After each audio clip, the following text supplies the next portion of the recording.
when you leave Snaefellsnes and you head on north, there isn't really a lot to shoot on that drive. It's quite a drive. It's, I don't know, maybe 6-hour drive, 5-6 hour drive. And there is actually not a lot, no landmark places except for this one over here. This is Hvítserkur, beautiful spot. It looks like, kind of looks like a dinosaur taking a drink from the sea. Yeah, been drinking for a long time, this one. There is another spot also. We're gonna do sunset there. That's Goðafoss and Aldeyjarfoss. It's a canyon and a waterfall. It's relatively unknown until recently. I will show you that after this. But it's very windy, and so I'm not gonna fly my drone, but I have good drone footage here in this video. Check that out. This is a video I did last winter from this place, where I go to in some details on how I like to shoot here and how, yeah, my approach to this area. Check that out if you're interested.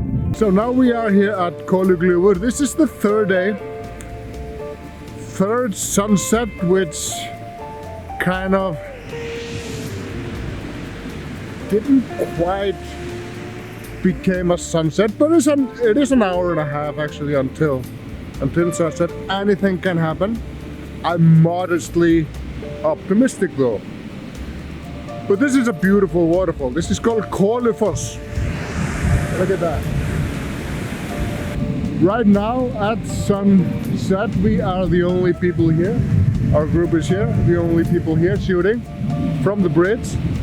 There is also nice angles from down there.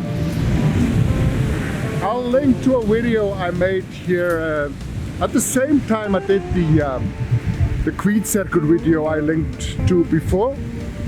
This guy actually brought everything. Look at that monster. Everything. This is a lawyer from London, and every spare time he likes to talk about Brexit. What do you think about Boris? Okay, go shoot.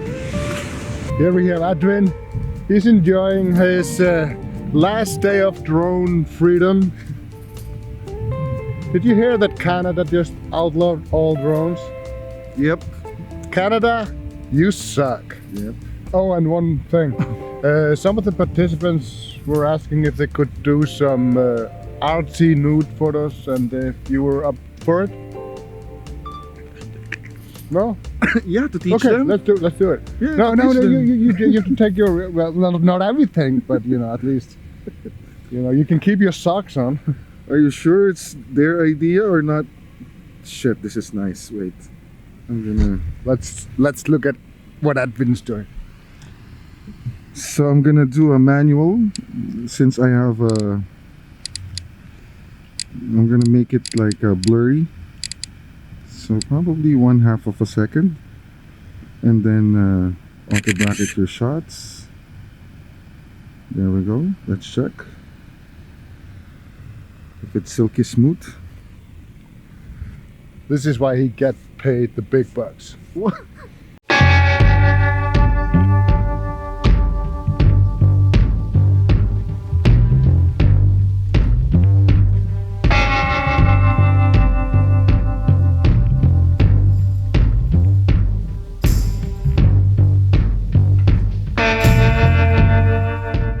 We have arrived in the north, and our main locations here are waterfalls. Mainly 3 waterfalls: Godafoss, Dettifoss and Aldeyjarfoss. Of course we're gonna do other things also, but these are our primary locations. And basically the locations I'm gonna show you on this video.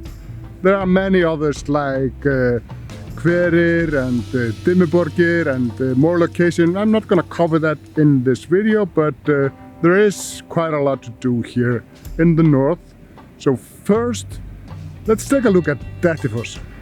There are many beautiful, amazing waterfalls in Iceland, but there can be only one king, and that is Dettifoss. You might recognize it from the movie Prometheus, where the alien thingy fell down the waterfall. I'm gonna show you how I shoot one frame. Very popular frame. I guess this is the most popular frame that people shoot here. It's popular for a reason. It's very nice, and you can see here it's very soft. I usually don't go that soft when I shoot waterfalls, but there's a lot of mud. It's very dirty, this waterfall, so I kind of like to make it completely silky because I just like the feel, like the texture it gives. And this is 2 seconds, and the aperture is f11 and the ISO is 100. This is the setting we use in landscape photography. If we can use f11, we do that, you know, unless there's reason not to. And we will go for an ISO 100 unless there's a reason not to do that, you know. We want, it's a matter of image quality. Any higher ISO, you can start to introduce some grain, and if you use aperture at f16 or above, you might start to introduce some diffraction. You can see everything about diffraction here in the corner. I had a video about that. But speed is, you know, in this case, I don't want it frozen. Some waterfalls I like to freeze completely, but this one I don't. But usually I like to see structure in the waterfall. So I usually, like I said, don't go that slow. But in this case, I do love the feeling and look 2 seconds give me. It might not look good in your LCD because it might appear too bright. Your camera goes down or not back. So the fastest thing we still do is 1/3 from the bottom. So if Dettifoss is king, Aldeyjarfoss is its queen.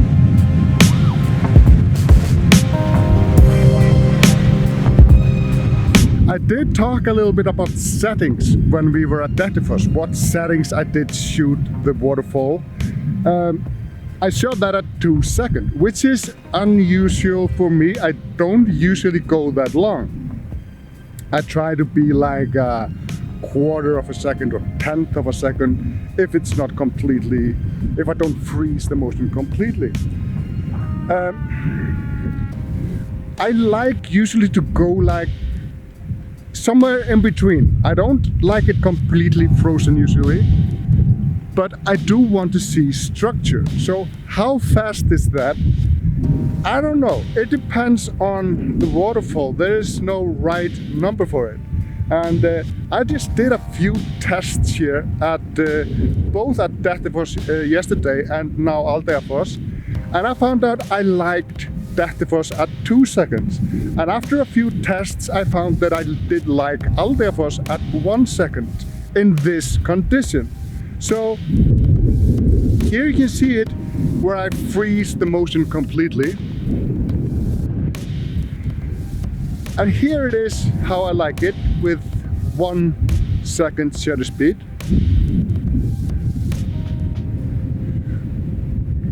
Just so you know that the aperture in those pictures is very different. I don't remember. I guess I shot the 1 second photo at about f16, I guess. Then I dropped it down to 4 or 5.6, something like that. It doesn't really matter. I'm shooting at the waterfall. It is pretty far away, so you're not going to see any difference with that. And of course at ISO 100 for optimal image quality. So, and the last waterfall of the bunch is Godafoss. We are here, it's close to midnight and there is a lot of fly. in my face. But it started to rain a little bit, and it wasn't supposed to be midnight sun tour, not midnight rain. But we have been quite lucky with weather. But Godafoss is a historical waterfall. It's in our sagas. This is called Godafoss, means waterfall of the gods, and Þorgeir Ljósvetningagoði. When we decided to go Christian, he took all the all his gods, his wooden gods, and threw it in the waterfall. Hence the name, Waterfall of the Gods. But you basically seen how I did the other two waterfalls, very basic composition, and now let's try a little bit different. Here, for example, I have a focus stacked photo with this flower and in the foreground, and the waterfall just tiny in the background, just a part of it. And here, another just a partial view of the waterfall itself, just with a really nice foreground and a person to show scale. So the point with this is, when you come to a location, don't just look for the whole thing. You know, you don't need the whole thing in every frame. Go away, flag. Just find an interesting focal point, a viewpoint, and experiment. Try looking for alternative frames.